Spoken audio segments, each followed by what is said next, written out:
பார்த்துக் கொண்டிருப்பது QK news டிவியின் தமிழ் ஒளிபரப்பு. மானாமதுரை ஸ்ரீ மகா பஞ்சமுக பிரித்தியங்கரா கோவிலில் சிறப்பு யாகம். சிவகங்கை மாவட்டம் மானாமதுரை அருகே உள்ள வேதியறிந்தல் விளக்கில் உள்ள ஸ்ரீ மகா பஞ்சமுக பிரித்தியங்கரா தேவி கோவிலில் ஆனி மாத அமாவாசை தினத்தை முன்னிட்டு சிறப்பு யாகம் நடைபெற்றது. உலக மக்கள் நன்மைக்காக நடைபெற்ற இந்த யாகத்தில் அனைத்து வகையான மூலிகைகள், பட்டு புடவைகள், பல வகைகள், பூ மாலைகள் மற்றும் தேன், மிளகு போன்ற பொருட்கள் யாகத்தில் போடப்பட்டு சிறப்பு பூஜைகள் நடைபெற்றது. யாகத்தில் வைத்து பூஜை செய்த புனித நீரால் மகா அபிஷேகம் செய்து மகா பஞ்சமுக பிரித்தியங்கரா தேவிக்கு தங்க கவசம் சாத்தி தீபாராதனை நடைபெற்றது. இதில் கலந்து கொண்ட ஏராளமான பக்தர்கள் சுவாமி வழிபாடு செய்தனர். கோவிலில் சிறப்பு அன்னதானம் நடைபெற்றது.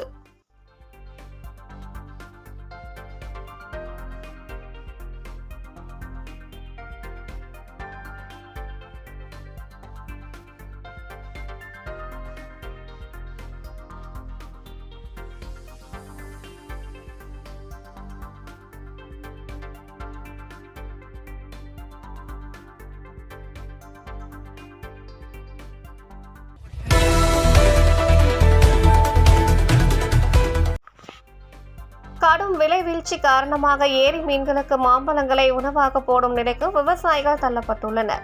மாங்கனி மாநகர் என அழைக்கப்படுவது சேலம், தருமபுரி, கிருஷ்ணகிரி, சேலம் ஒருங்கிணைந்த மாவட்டமாக இருந்தபோது மாங்கனி மாநகரம் என அழைக்கப்பட்டது. தருமபுரி, கிருஷ்ணகிரி மாவட்டங்களில் பல்வேறு வகையான சுவைகள் நிறைந்த மாம்பழங்கள் விளைந்ததன் காரணமாக இப்பெயர் பெற்றது. தருமபுரி மாவட்ட மக்களின் பிரதான தொழிலில் விவசாயம். மாவட்டத்தில் பாலக்கோடு, காரிமங்கலம், மாரண்ட அள்ளி, வெள்ளிசந்தை உள்ளிட்ட பகுதிகளில் விவசாயிகள் தக்காளிக்கு அடுத்தபடியாக மா சாகுபடியில் அதிக அளவில் ஈடுபட்டு வருகின்றனர்.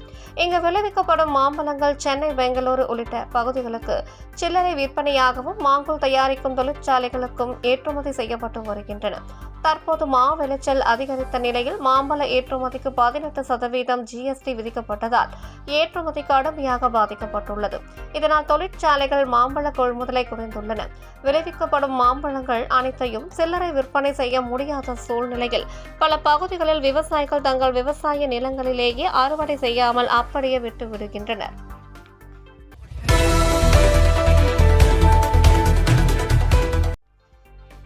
திருப்பத்தூர் ஆனி மாத அமாவாசை தினத்தை முன்னிட்டு திருப்பத்தூரில் இருந்து மேல்மலையனூருக்கு 110 சிறப்பு பேருந்துகள்.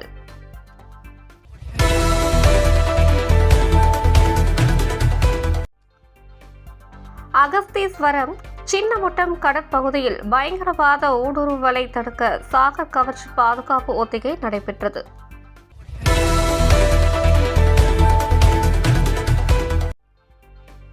நத்தம் சின்னமுலையூரில் சிறப்பு கால்நடை சுகாதாரம் மற்றும் விழிப்புணர்வு முகாம்.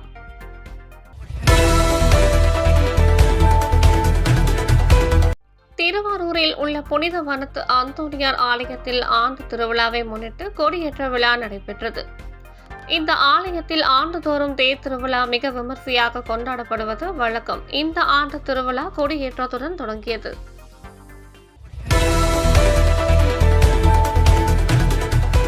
மாவட்டம் உளுந்தூர்பேட்டை பேருந்து நிலையத்தில் காவல்துறை சார்பில் பெண்கள் மற்றும் பள்ளி கல்லூரி மாணவிகள் பாதுகாப்பு குறித்து விழிப்புணர்வு நாடக கலை நிகழ்ச்சி நடைபெற்றது. இதில் காவல் உதவி ஆய்வாளர் அன்பழகன், மகளிர் காவல் ஆய்வாளர் சரஸ்வதி, மேகவல்லி, நிகழ்ச்சி குழு ஒருங்கிணைப்பாளர் புதிய தளிர் அறக்கட்டளையின் நிறுவனர் ஐயாதுரை மற்றும் பொதுமக்கள் திரளாக கலந்து கொண்டு கண்டுகளித்தனர்.